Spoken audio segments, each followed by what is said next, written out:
Hello and welcome to the Edfund Writing Center's tutorial on common errors. Alright, just to get started today, a lot of people have problems with IE versus EG, and it can seem very useful to use either of these, just in informal writing, but you should know that there is a difference between the two. IE means id est in Latin, and that means that is. So, if you were going to use it in a sentence, you would use it to replace the phrase in other words. So, for an example, he defended criminals in cases against the states, i.e., he was a defense attorney. So, you could say, in other words, he was a defense attorney. It's just shorter. And then for EG, that's also Latin. It stands for exempli gratia, and it means for the sake of an example, or just for example.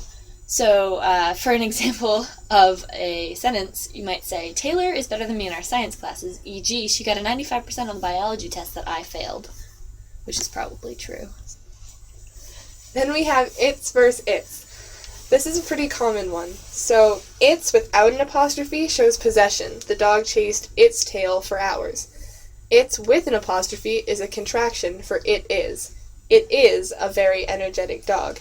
Don't get confused because there's apostrophe, so you think it's possession, because that's not true. Alright, another big one that people often mistake, especially just in the English language in general, is they versus he, she.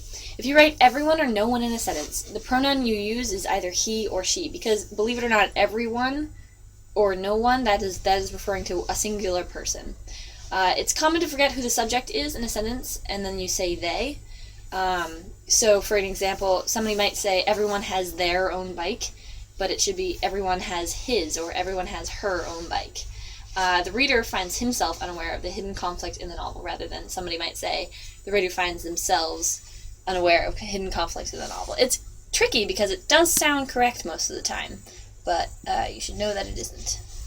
People say, and they say this when they're speaking too, not just writing, could care less. If you say, I could care less, it means you actually care. There is room for you to care a lot less. If you say, I couldn't care less, you really don't care, because there's no way you could care any less than you do right now. Another big one. This is mostly in speech. People don't usually do this in too much writing, but it does happen. The word literally. The opposite of literally is figuratively. So, if something is literal, it's actually happened. So, you shouldn't say things like, I'm literally dying, because hopefully in 5 minutes, you will still be alive. Just hoping. If you actually are literally dying, you can say that.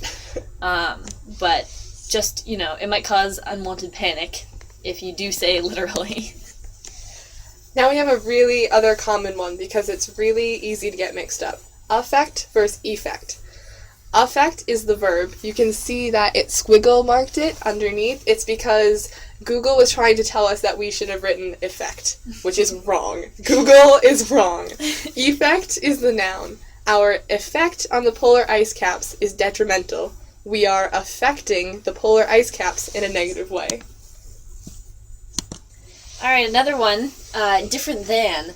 In most situations, we actually use different from, because you would say, I'm different from this other thing. It's kind of a preposition. Amy is different from John because she does her homework every night.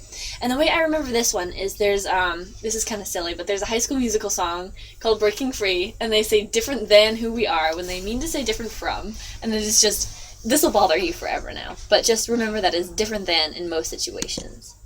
Intensive purposes. The phrase you should actually be using is for intents and purposes. It makes more sense when you see it written out, when you start thinking, oh, intensive, that's not really what that means.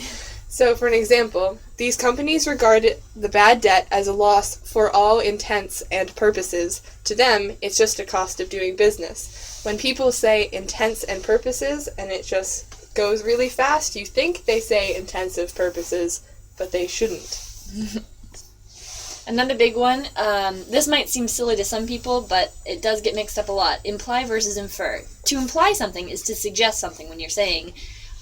You might imply something to reading between the lines, you're inserting something between the lines. Inferring is to assume that thing that was implied. So that's a little bit complicated.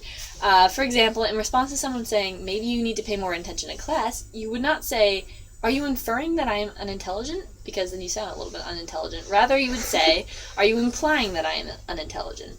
In this case, the person responding is inferring the thing that the first person implied. And finally, we have irregardless. This is not a phrase you should ever use. Word. It's a word. Not a word you should ever use. You say regardless. We will run regardless of the weather. Hopefully you wouldn't run in that particular weather. Alright, thanks for staying with us. We hope this helped, and good luck writing and speaking. Speaking.